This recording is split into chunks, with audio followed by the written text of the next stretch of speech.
As Nathan said, my name's Lisa Pederson. I'm our Extension Beef Quality Assurance Specialist with North Dakota State University. And I'm sure some of you are like, what in the world does bovine emergency response have to do with our beef quality assurance program? And we'll talk a little bit about that. I was raised on a very diverse livestock operation in southwestern Colorado, and it was at the bottom of a mountain pass.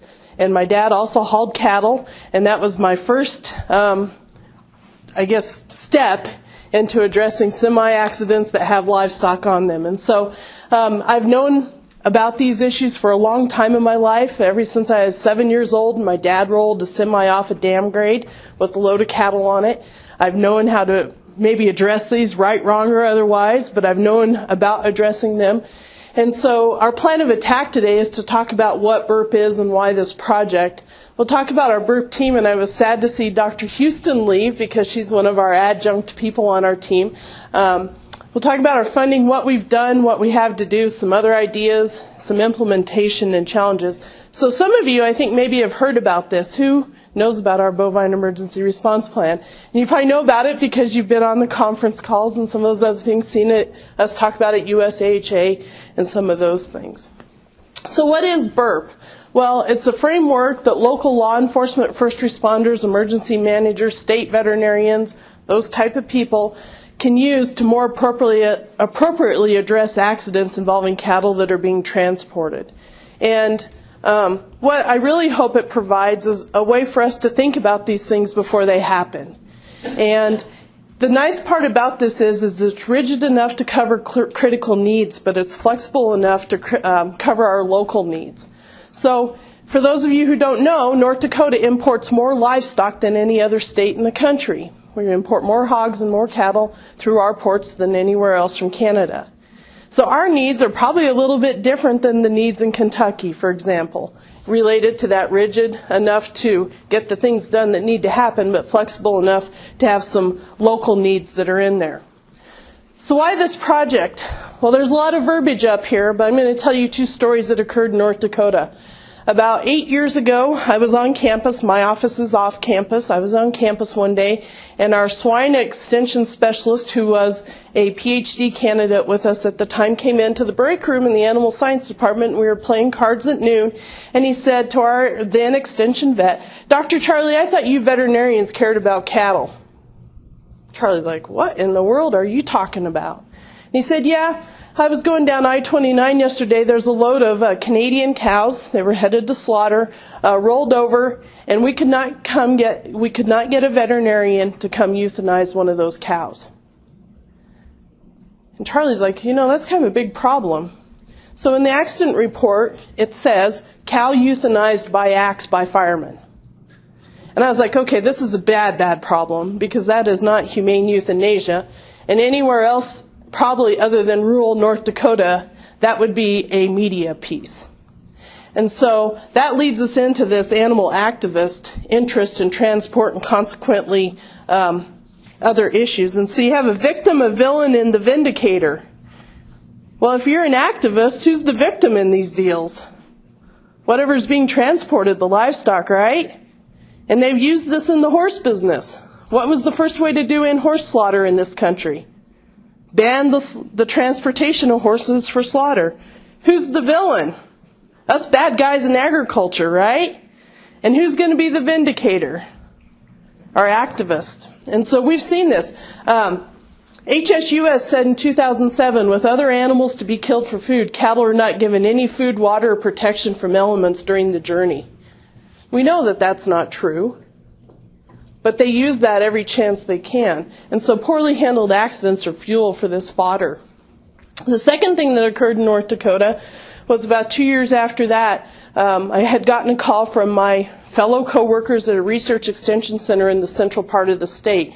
It's where two U.S. highways happen to meet. And a lot of cattle travel, a lot of livestock travel down that road. A lot of farm traffic travels down those highways.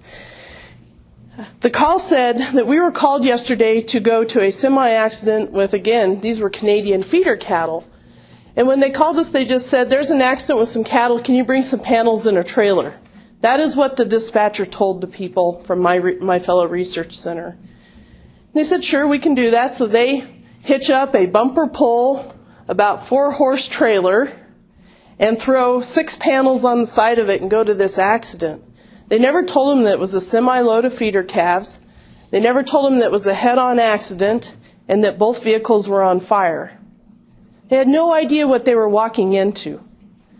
3 of the people who went to that scene still work for us, and I cannot get them to talk about that accident today because of the later turmoil. I call it PTSD, honestly. So they get to the scene. One of the truck drivers has passed away. The other truck driver has passed away and has parts and pieces of his body laying around the road ditch, and the first responders won't deal with any of it until they deal with the cattle truck on fire and the cattle inside the truck. Our first responders had no idea even where to start. And they will tell you today that they realized that they needed some help. So at the time, a standardized plan was not available prior to our development here in the U.S. So our first objective was to develop a framework and identify some further educational materials and curriculum, identify some future funding and need sources. I'll be honest with you, this is not high on anybody's funding list, to be honest with you. And then look at some associated or other materials. Here's our team, and our team has changed a little bit. I said that we should probably have up here adjunct Dr. Carla Houston. Well, another person that maybe we should have adjunct is a veterinarian over in Montana. She's very interested in this. She's done some of the training for us, and she was my conduit to NIAA. And so I think that we have some adjuncts here too. But our team is Dr. Steve Boyles at Ohio State, Darren Matlick at West Virginia University, Dr. Jan Shearer, who's just provided a wealth of opportunity and information for us, Dave Workman, he's a county extension agent in West Virginia. It's amazing what people bring to a team. The other thing Dave is that in his off time, he's a dispatcher at their 911 call center. So he has an automatic different view on how these things go as how a call comes in and you dispatch things out. And Jerry Yates, who works with the Beef Quality Assurance Program in West Virginia. We have 2 emeritus people. Dr. Clyde Lane, the people here from Tennessee probably know Clyde. He was the beef specialist at UT forever. He was originally on our team, and as he retired, we call him an emeritus. We call on him all the time, but we don't require all the work of him. And then our former extension veterinarian, Dr. Charlie Stolt now, who is now our assistant director for Ag and Natural Resources at NDSU. Here's how we funded this thing. All $20,000 that we've received to fund this project have come from the beef checkoff and a small USDA NIFA special needs grant. And so we have leveraged every penny of that we can and more. And it is honestly because of working with really good people and team workers that we've been able to get done what we have.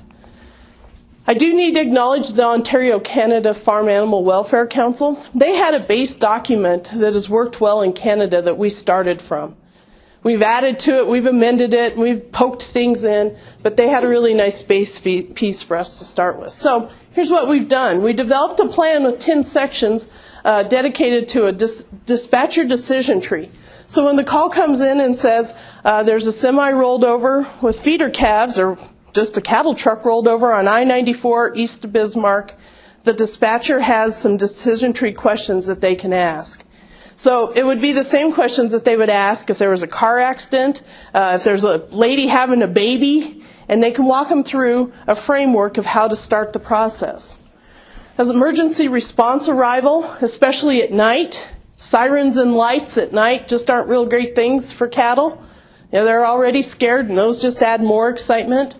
Scene assessment, I think a big one is security and containment. When especially non-ag people arrive on a scene, the first thing they want to do is save whatever's in the truck. Save the cattle. Get them out of there. Well, they never think about that we better put a pin up to keep them in the scene so that they're not on the highway getting hit, hurting other first responders, and those type of things. Extrication. There's some ways that maybe we can get cattle out of a truck easier. Maybe we can save the truck so that it's not a total loss. Euthanasia has been a big one. Matter of fact, one of the things that you'll see that we have discussed adding into our curriculum is having a certified euthanasia course for first responders. Relocation and mortality disposal, how to right that crashed vehicle.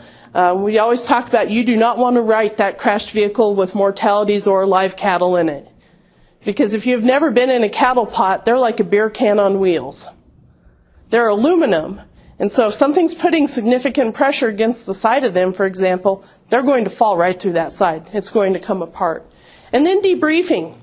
This is something that we learned from our first responders, that they need some debriefing to help them get through this, because it's probably going to be traumatic. You're going to see loss of life, usually of livestock, and oftentimes loss of life or injuries to drivers. And so those are traumatic things to people. This is just one piece. This is our emergency contact sheet. So first responder groups have some idea of who they're going to call first in their community. Lots of times in small communities, these are the first responders who are on this list, right? But when you're in a panic and you're in a hurry, you don't ever think about, well, who's going to bring the panels? Where can we take these cattle? We have 3 auction markets in my family. We're more than willing to take cattle from an accident because there's a good chance that they came from our place or are headed to our place, but we'd like a little bit of a heads up that they might be coming so we can make some special arrangements, have some long grass, a long stem hay, really good water, some things that really make their lives better. So what's next? So develop some educational materials. One of our dreams is to have a potbelly and gooseneck trailer that we can take around the country and demolish and put back together. That's a big lofty dream. Anybody priced out a pot recently? Even a salvaged one? It's pretty expensive. A certified humane euthanasia course, we've talked about that. This is another big dream. A regional network, maybe of vet schools who can serve as advisors for first responders who don't have anybody who can come or until somebody can come. If you're call 911 and you speak Swahili today, they will patch you into a language line where there's somebody who speaks Swahili to translate for you. And so it would be a similar concept. A smartphone app, maybe for first responders, some training for distressed or scared, or however you want to put that, livestock. The National Sheriff's Association has actually asked us for that training, and we're working on that now. And then funding to implement the above. So what are some challenges? Well, implementation across the country. As you saw, our team is small. We're trying to build more people into it, but it's still a big task. We certainly know that these folks here, community emergency response teams, are an option. There was somebody here from Florida. I don't know if they still are. The first of our presentations we did was to the Florida SARC conference. They're pretty geared up for this kind of stuff because they deal with hurricanes all the time. Carla's team, she's done some of these trainings because they're geared up for hurricanes too. And so we have some of those teams in place. Communication issues. First responders do not speak livestock. You know, they work in a world that's different than ours. They work in a top-down world. This is how you will do it. They now are in NIMS, which is a very militaristic model, as most of you know. Most of us in Extension work from the bottom up. Our constituents tell us what they need, and we move up with it. And so that's a challenge. And I have a really good video in here, but I don't think you can hear it. But it's of a newscast that came out of Washington, D.C., and there was an accident with some cattle on the road. And this news reporter is reporting, and he says, on the Beltway, there was an accident today. And the cattle in that accident were Black Angus.